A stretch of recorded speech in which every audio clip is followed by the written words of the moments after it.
Bonjour Florian Philippot. Bonjour. Est-ce que vous vous sentez seul en ce moment au Front National?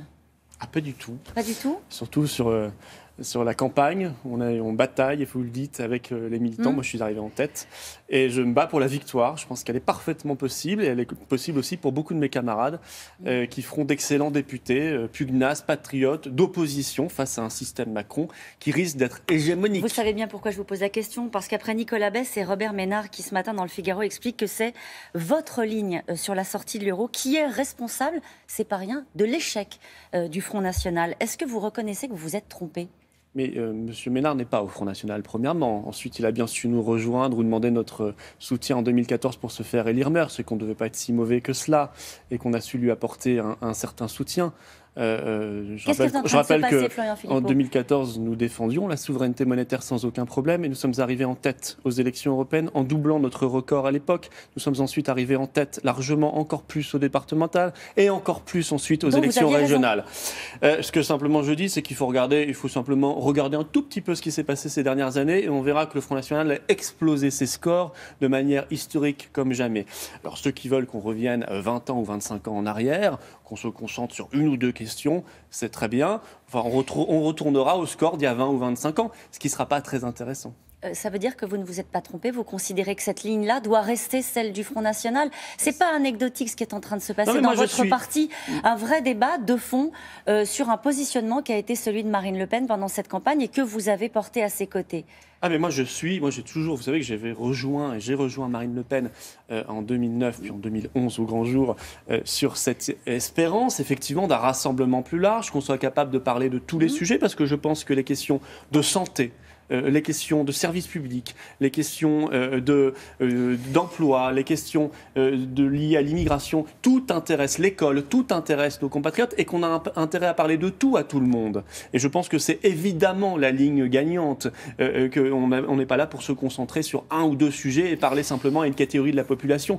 C'est comme ça qu'on fera une majorité. Alors qu'est-ce qui est en train de se passer en ce moment au Front National? On veut vous faire partir, il y a une forme de règlement de compte vis-à-vis de vous? D'abord, on n'a pas à rougir parce que nous sommes arrivés, nous sommes arrivés au second tour de l'élection présidentielle et nous avons fait 11 millions de voix. Beaucoup de partis politiques ne sont pas arrivés au second tour de l'élection présidentielle.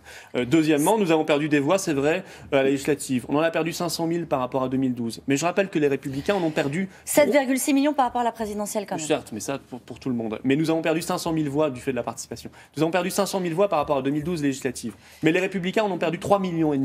Le Parti Socialiste en a perdu 6 millions. Donc vous voyez, face à la vague Macron, qui doit être relativisé vu le niveau majeur d'abstention, nous avons résisté beaucoup mieux que les Républicains et le Parti Socialiste. Et moi, je suis certain qu'au second tour, là, vont se mobiliser des électeurs, notamment de Marine Le Pen, qui n'ont pas voté au premier tour, qui sont restés chez eux et qui vont aller voter au second tour pour faire entrer des députés d'opposition à Macron, des députés patriotes à l'Assemblée nationale. On va y venir. Juste, on boucle la boucle sur ce qui est en train de se passer au Front National. Il ne se passe pas grand-chose, là. On est surtout juste en campagne sur le terrain. D'accord, il ne se passe pas grand-chose. Ça veut dire que vous pouvez faire l'économie d'une introspection après cette élection. Est-ce que vous donnez rendez-vous à ceux qui contestent la ligne en disant à un moment donné, on réglera les comptes, le mot est peut-être un peu fort, mais en tout cas, on tirera les enseignements sincèrement de cet échec? Mais moi, vous le savez, je suis favorable à la refondation. Voilà, bien sûr. Je l'ai toujours dit, quand Marine Le Pen a annoncé la refondation le soir du second tour de la présidentielle, elle a dit on va faire émerger une nouvelle force politique. J'ai dit très bonne idée, il faut qu'on y aille, il faut que ça bouge, il faut qu'on se modernise, et il faut qu'on soit, mais pas en se rétrécissant, en se restreignant sur quelques sujets. Jusqu'où ça va la refondation? En s'ouvrant plus sur la société, en étant capable de parler de davantage de sujets. Je pense qu'on n'a pas été assez audible ces dernières années sur certains sujets, et c'est pas forcément de notre fait, c'est qu'on n'a pas su trouver forcément les mots. Et il faut qu'on le fasse, et j'ai même créé pour cela une association qui s'appelle Les Patriotes. Chacun ira voir à quoi elle ressemble, association-lespatriotes.fr. On a beaucoup d'adhésions parce que les gens veulent que ça bouge. Et moi, je suis très favorable à ça.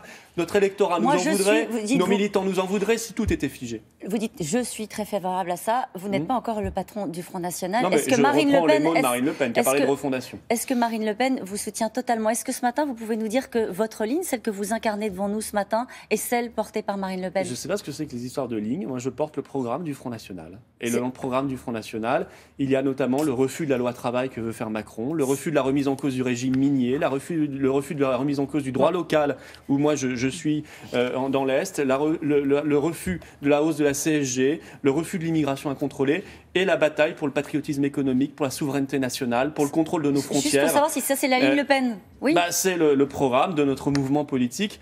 Jusqu'à preuve du contraire. C'est compliqué de dire que c'est la ligne Le Pen. Ça veut dire quoi la ligne Le Pen? C'est la ligne de Marine Le Pen qui est notre présidente, voilà, puisque c'est le programme de notre parti. C'est plus simple en le disant. Combien de députés Front National vont rentrer, à votre avis, à l'Assemblée? On parle de 1 à 5. C'est quand même, là, pour le coup, c'est vrai, une déception par rapport à ce que vous imaginiez au lendemain de la présidentielle. C'est aux électeurs de faire mentir ses prévisions. Voilà, s'ils se mobilisent, puisqu'il y a eu beaucoup d'abstentionnistes dans les milieux populaires et chez les jeunes, c'est-à-dire beaucoup dans notre électorat de fait, si ces gens-là se mobilisent davantage dimanche prochain, ils feront rentrer beaucoup plus de députés. C'est mécanique. Parce que M. Macron n'a pas besoin d'un régiment de 500 députés. Ce ne serait plus une Assemblée nationale, ce serait un régiment. Tous comme ça, à appuyer sur le bouton quand Macron dira on augmente la CSG, c'est-à-dire on détruit le pouvoir d'achat notamment des retraités, ou alors on supprime certains régimes comme le régime minier, etc. Non, on a besoin d'une voie de contrôle, d'opposition, alternative, qui proposera autre chose, une vraie espérance par rapport à un système Macron qui va être compliqué pour la France et les Français. Vous imaginez vraiment un reflux de la vague Macron au second tour? Je pense que oui. Je pense que les Français peuvent se dire on n'a pas envie de mettre tous nos œufs dans le même panier. Voilà. Et on n'a pas envie de donner 500 députés sur 577 à M. Macron. Il a déjà sa majorité. Donc tout député en plus est un député inutile, complètement inutile. Le débat démocratique, c'est autre chose. On doit d'ailleurs se poser la question du mode de scrutin. Parce qu'aujourd'hui, on va avoir 32% des gens qui ont voté pour Macron, là au premier tour, avec 51% d'abstention, et pourtant un risque qu'il représente 80% des élus.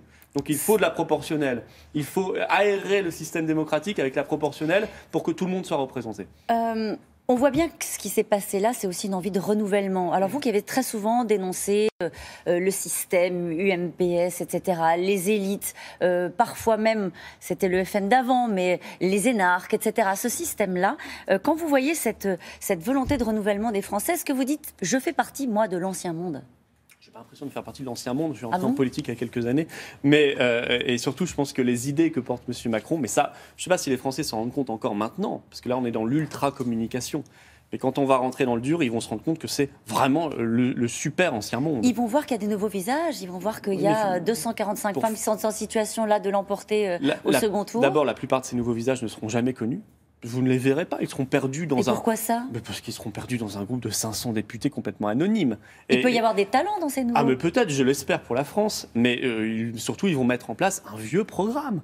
Ils vont tout de suite aller voir à Bruxelles ce qu'il faut faire, ou auprès de Mme Merkel, et ils vont appliquer la politique d'austérité. Ils vont ouvrir grand les frontières pour les migrants. Ils vont donner toutes les clés à Bruxelles, et on appliquera la vieille politique qui a produit de mauvais résultats depuis des années et des années. Nous, on propose autre chose, et je crois que la modernité, ça n'est pas d'appliquer la politique qui ne fonctionne pas depuis les années 70. Merci beaucoup, Florian Philippot. C'était à vous, William.